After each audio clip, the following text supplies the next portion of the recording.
Dr. High Park walked through the Earth Museum of Galactic Culture, her footsteps echoing in the empty halls.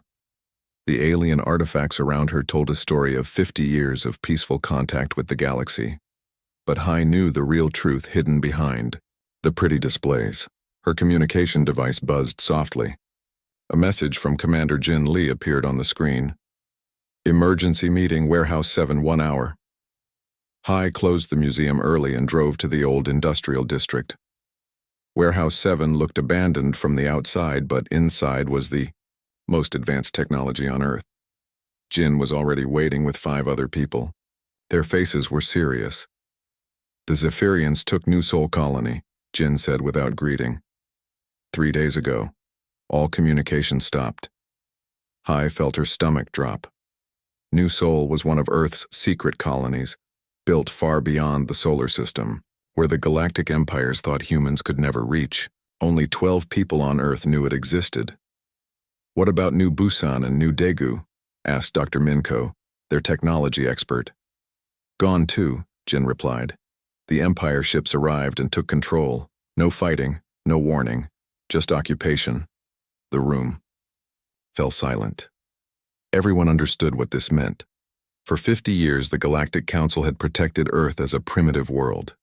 Humans were not allowed to travel between stars or build advanced weapons.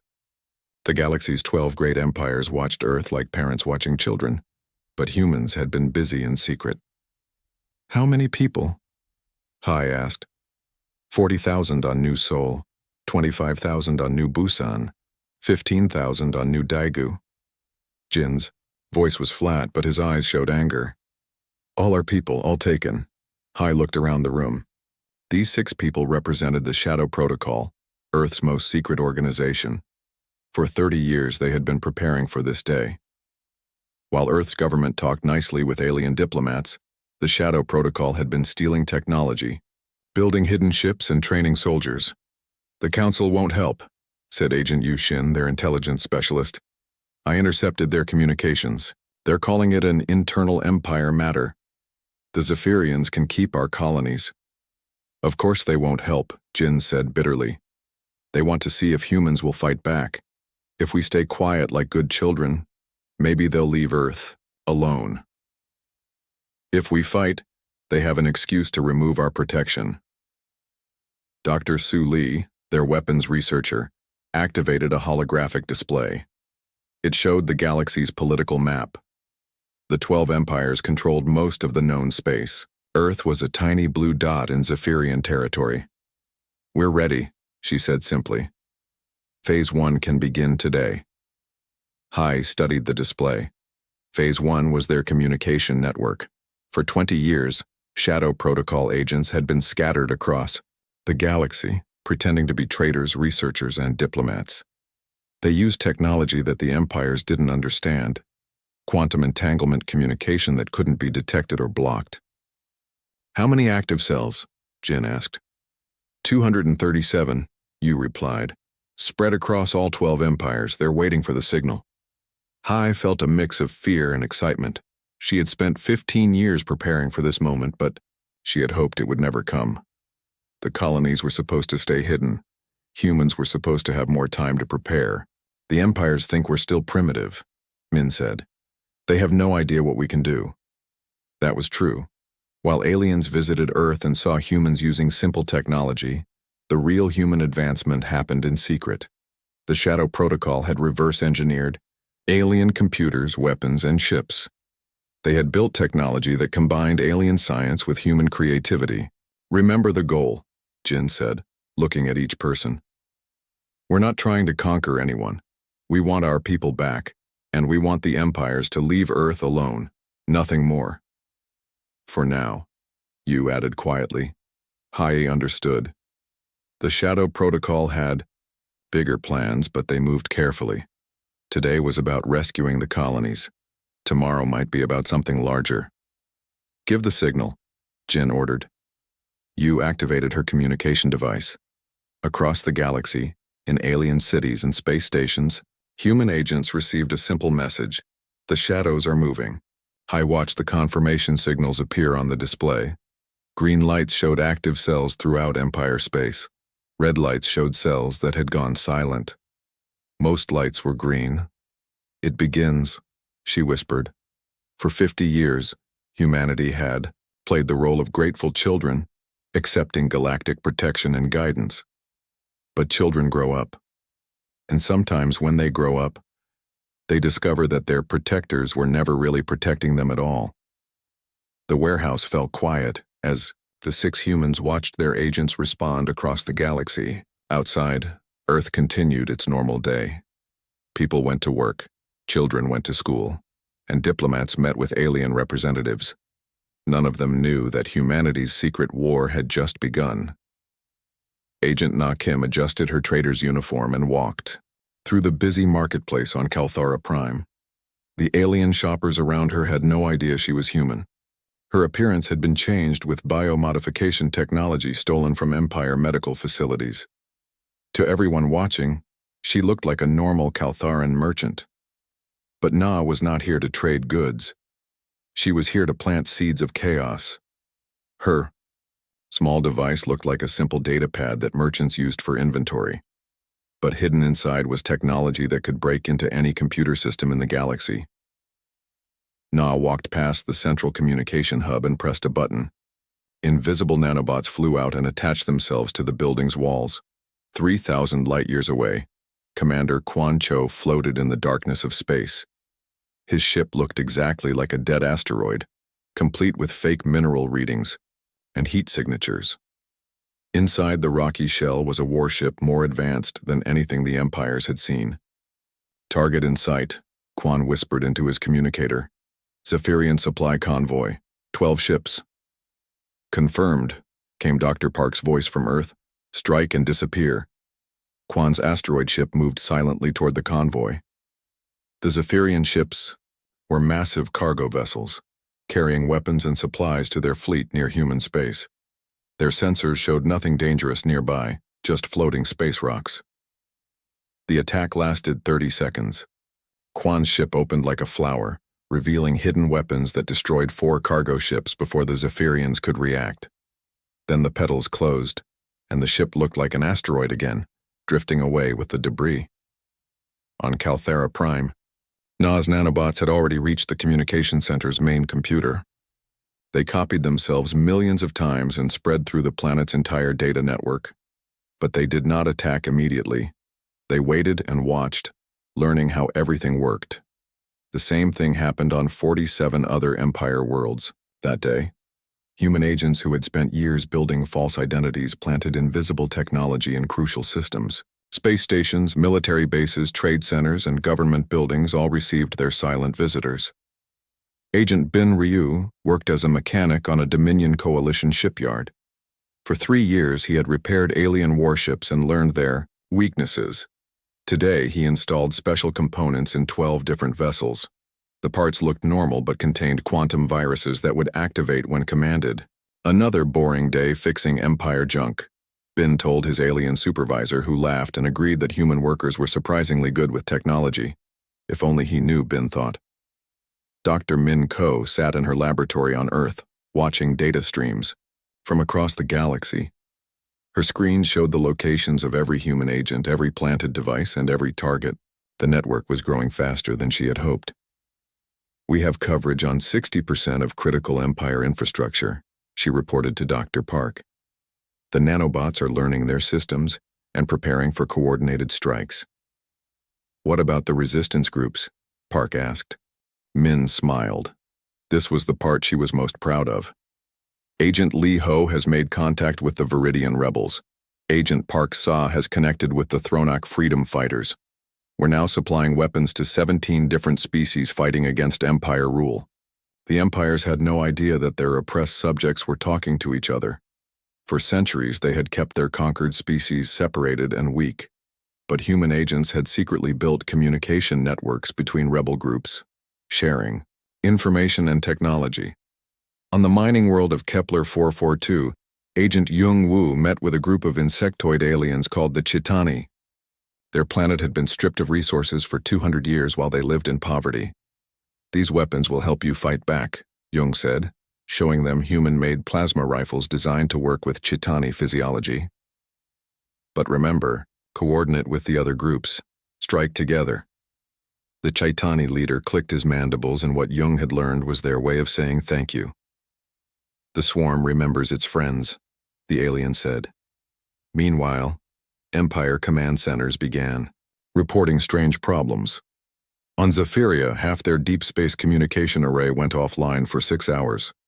Technical teams found nothing wrong, and the system started working again by itself. On Dominion Prime, the central computer that managed food distribution began sending random orders. Millions of people received the wrong supplies before technicians fixed the glitch. The Kaltharan Trade Consortium lost contact with 37 cargo ships in one day. Search teams found some vessels drifting empty in space, their crews missing, and their cargo gone. These incidents seem unconnected, reported General Vexhai to the Empire Council. Random equipment failures across multiple systems, but the frequency is unusual. What the general did not know was that Dr. Park and her team were carefully orchestrating every failure. They tested Empire response times, studied their repair procedures, and mapped their backup systems. Each accident gave them more information about how to hurt their enemies. Agent Nakim completed her mission on Kalthera Prime and prepared to leave for her next target. As her ship lifted off, she activated the nanobots she had planted. Crossing the planet's small but important systems began failing. Power grids flickered, communication networks developed delays, transportation schedules became confused. Nothing crashed completely, but everything worked a little bit worse. The Shadow War had begun, and the empires were losing without knowing they were fighting. Agent Yi Song sat in a small cafe on 17 different worlds at the same time. This was impossible, but Yi had learned to make impossible things happen. She was not actually in 17 places. Instead, she controlled 17 different android bodies from her hidden ship in deep space. Each android looked like a different alien species. On Kalthera Prime, she appeared to be a wealthy trader. On Dominion Station, she looked like a government official. On Zephyrian Central, she seemed to be a bank manager. All 17 androids were connected to Yi's real mind through quantum links that the empires could not detect. Beginning final phase, Yi whispered to herself.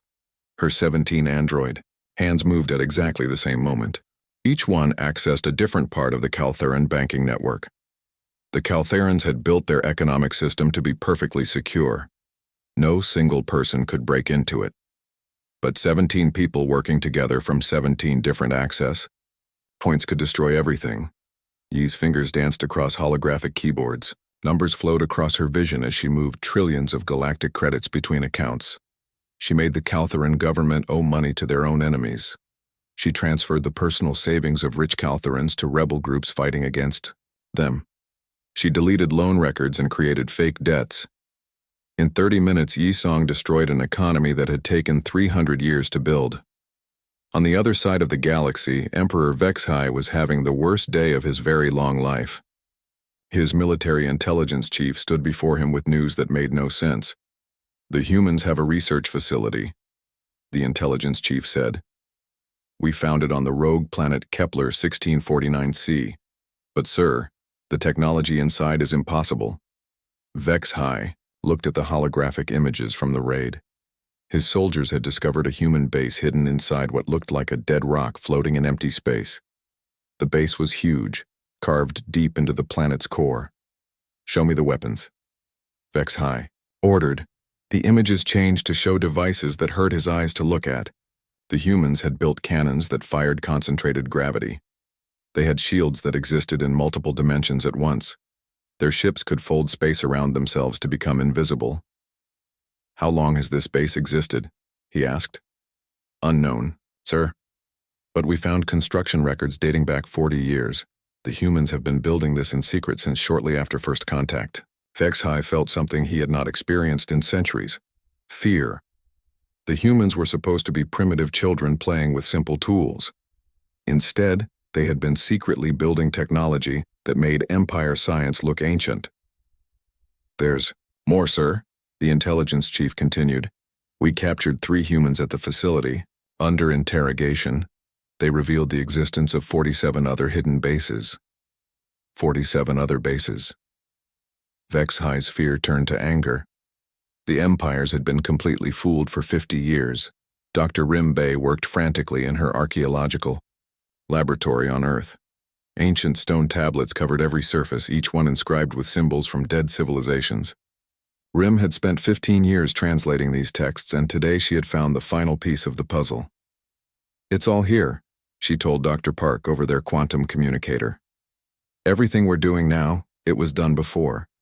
3 million years ago." The tablets told a story that made both women shiver.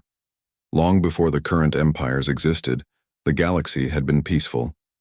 Thousands of species worked together in harmony, sharing knowledge and resources freely. Then the hegemon rose to power. Like the current empires, they conquered and enslaved. They destroyed the peaceful civilization and rebuilt the galaxy around fear and control. "But look at this," Rim said, pointing to a series of symbols. "The resistance." They called themselves the Shadow Web. They used the same tactics we're using now. Secret agents, hidden technology, coordinated rebellions. "Did they win?" Park asked. Rim nodded slowly. "They won, but it took them 200 years, and the cost was enormous. Entire species went extinct. Whole star systems were destroyed. Then we finish it faster," Park said firmly. Across the galaxy, the Empire leaders were discovering the true scope of the human network.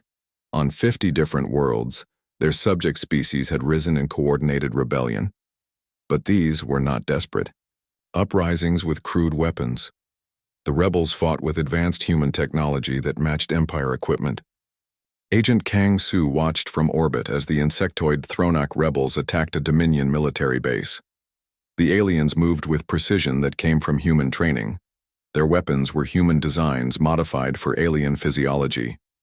Their tactics followed human military doctrine. The base fell in 6 hours. A facility that should have held for months was destroyed in less than a day. Similar scenes played out across Empire space. The Viridian gas breathers destroyed 3 Zephyrian shipyards. The silicon-based Keplerians collapsed an entire Caltheran mining operation. Species that had been enslaved for centuries suddenly fought like professional soldiers. Emperor Vex-High called an emergency meeting of the Empire Council. For the first time in galactic history, all 12 Empire leaders appeared together in the same room. "We have been deceived," he announced. "The humans are not primitive. They never were. While we watched Earth and saw simple technology, they were building a secret civilization more advanced than our own." The other emperors listened in growing horror as Vex-High presented the evidence. Human agents throughout their territories. Secret bases with impossible weapons. Rebel groups armed and trained by human specialists. "How many humans are involved?" asked Empress Calthara. "Unknown. But they have turned our own subjects against us. 50 worlds are in open rebellion. Our economies are collapsing. Our military systems are failing." The council fell silent. Outside the meeting room, Empire space burned with revolution, and somewhere in the darkness between stars, human ships prepared for the final phase of their shadow war. The web was unraveling, and the spiders were ready to strike. Admiral Han Ko stood on the bridge of her command ship, hidden deep inside Saturn's rings. The massive vessel looked like just another piece of space ice, but inside was the most advanced warship humanity had ever built. Through her sensors, she watched 12 Empire fleets approach the solar system. "They brought everything," reported her communications officer. 3,000 ships total. Every Empire contributed their best vessels. Han nodded calmly. The Empires expected to find Earth helpless and alone. They thought one planet with primitive technology would surrender quickly when faced with such overwhelming force. They were about to learn how wrong they were. "Activate Phase 4, Han ordered. Across the solar system, objects that had appeared to be asteroids for 50 years suddenly came alive. Hidden weapons platforms revealed themselves in the asteroid belt. Fake space rocks opened like metal flowers, showing massive cannons inside. What looked like mining stations near Jupiter transformed into military fortresses. The moon itself began to change. Its surface split open in perfect geometric patterns, revealing the truth that had been hidden for decades. Earth's natural satellite was not natural at all. It was the largest fortress ever built, disguised to look like a normal moon. The Empire. Fleets stopped their advance. Sensors screaming warnings about weapons that should not exist. "This is Admiral Zexkun of the Dominion Coalition," came a transmission. "Surrender immediately or face complete destruction." Han smiled. "This is Admiral Han Ko of the Sol Defense Force. You entered our system without permission. Leave now, or be destroyed." The silence that followed lasted exactly 10 seconds. Then the Empire fleets opened fire. Space lit up with energy beams and missile trails. The Empires had enough firepower to crack planets, and they used all of it against Earth's defenses. But the human weapons fired back with equal force. Gravity cannons that bent space itself. Quantum torpedoes that existed in multiple dimensions. Shield systems that turned enemy energy against itself. The battle was magnificent and terrible. Deep inside the enemy fleets, Commander Tae Min and his infiltration teams had been waiting for this moment. For months, they had hidden aboard Empire ships, disguised as maintenance workers and low-level technicians. The Empires never suspected that humans could look like aliens so perfectly. "All teams, activate the viruses," Tae whispered into his communicator. Across the enemy fleets, hidden devices came online. The quantum viruses that human agents had planted in thousands of ships began their work. Computer systems turned against their own crews. Weapon systems began targeting friendly vessels instead of enemies. Navigation computers sent ships crashing into each other. The Empire formation fell apart as their own ships became their worst enemies. On the Caltharan flagship, Admiral Veltar watched in horror as his escort vessels began firing on each other. "What's happening?" he demanded. His technical officer checked the systems frantically. "Sir, our computers have been infected with some kind of virus. It's turning our ship's weapons against each other." "Impossible. Our security systems are perfect." But the evidence was all around him. Caltharan ships destroyed Zephyrian vessels which returned fire and hit Dominion ships, which attacked Caltharan forces. The 12 Empire fleets tore themselves apart while the humans watched from their hidden positions. Dr. Hai Park sat in her command center deep beneath Earth's surface, coordinating the battle through quantum communication links. But her attention was focused on something more important than the fighting above. "Activate the historical display," she ordered. Across the galaxy, on rebel worlds and Empire capitals alike, massive holographic projections appeared in the sky. They showed images from Dr. Rimbe's archaeological discoveries, ancient stone tablets and metal records that told the true history of galactic civilization. The images showed the peaceful galaxy that had existed 3 million years ago. Thousands of species working together, sharing knowledge, exploring the stars as friends instead of conquerors. Then came the rise of the ancient hegemon, who destroyed that peace and built an empire of fear and slavery. "This cycle has repeated for millions of years." Park's voice echoed across space, transmitted to every planet where the projections appeared. Peaceful civilizations rise and fall. Empires conquer and oppress. But always, the oppressed find a way to fight back. The final image showed an ancient symbol carved in stone. It was the same symbol that human resistance fighters now wore. The shadow web had existed 3 million years ago, fighting the same battle that humanity fought today. On the bridge of his burning flagship, Emperor Vexhai watched the historical display with growing understanding. The humans had not just stumbled onto resistance tactics. They had learned from the galaxy's most ancient freedom fighters. "They planned all of this," he whispered to himself. "For 50 years they studied our weaknesses. They learned from civilizations we destroyed so long ago that we forgot they ever existed." Around him, his Empire fleets continued to destroy each other. The quantum viruses spread from ship to ship, turning the most powerful military force in the galaxy into its own worst enemy. Admiral Han Ko watched the battle turn completely in humanity's favor. The Empire fleets were broken, their ships scattered or destroyed by their own weapons. But she felt no joy in the victory. This was not the end. This was just the beginning of something much larger. Emperor Vexhai stood in the ruins of his command center, surrounded by broken screens and sparking wires. His mighty fleet was destroyed, half by human weapons, and half by his own ships turning against each other. Around him, his remaining officers waited for orders that would never come. A message appeared on the only working communication screen. A human woman with kind but determined eyes looked back at him. "This is Dr. High Park, speaking for Earth," she said. "We are prepared to discuss terms." Vexhai almost laughed. In all his centuries of conquest, he had never been the one forced to surrender. "What are your demands?" he asked. "We don't have demands," Park replied. "We have an offer." The meeting took place on a neutral space station that had been built by the ancient, peaceful civilization.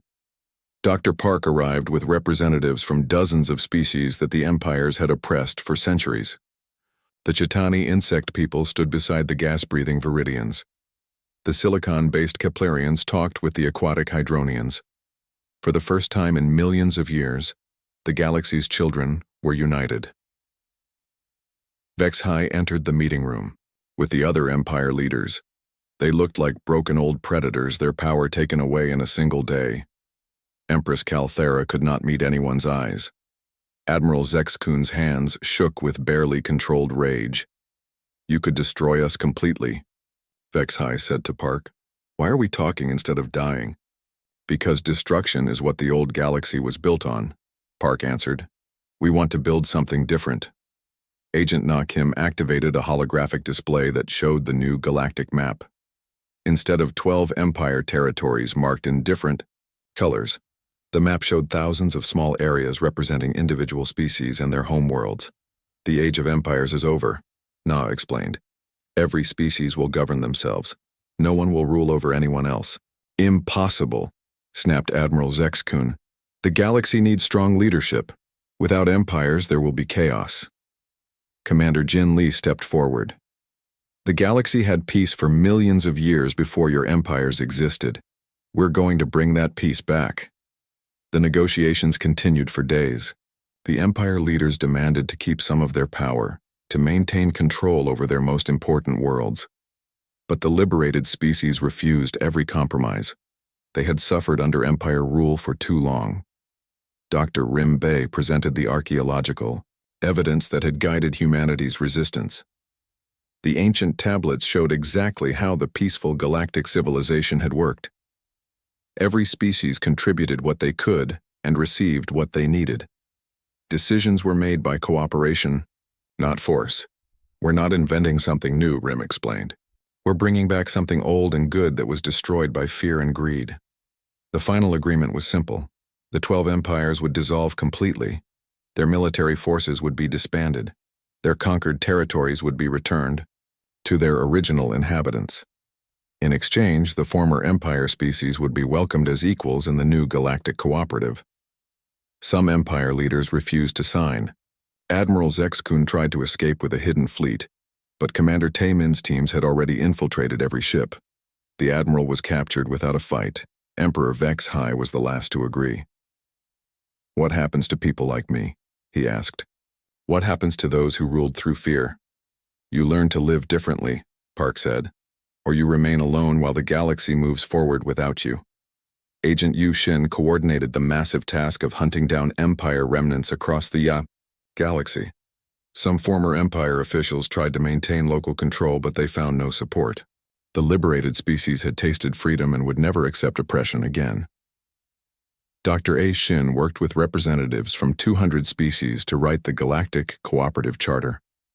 The document was long and complex, but its main principle was simple. Every sentient being had the right to live freely without fear.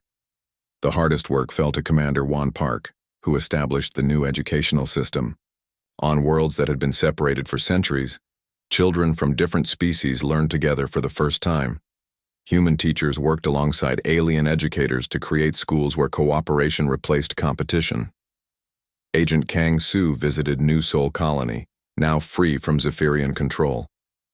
The colonists had survived their captivity and were rebuilding their homes. Children played in the streets again, and the settlement's gardens bloomed with earth flowers under an alien sun. Was it worth it? Asked one of the colonists. All the fighting and destruction? Kang looked up at the sky, where ships from dozens of species flew together in peaceful formations. Ask me in 100 years, she said. The transformation was not instant or easy. Some species struggled to trust their former enemies. Others found it hard to make decisions without someone telling them what to do. But slowly, carefully, the new galaxy began to work. The final ceremony took place on Earth, in the same museum, where Dr. Park had once walked among displays of alien artifacts. Now the museum showed something different, the history of galactic cooperation that spanned millions of years. Children from 50 different species toured the exhibits together. They learned about the ancient peaceful civilization, the dark age of empires, and the new cooperative that was being built every day. Park watched them and smiled. Humanity's greatest weapon had never been their technology or military skill. It was their ability to see enemies as potential friends, to believe that cooperation was stronger than conquest. The galaxy's children were finally free to grow up together.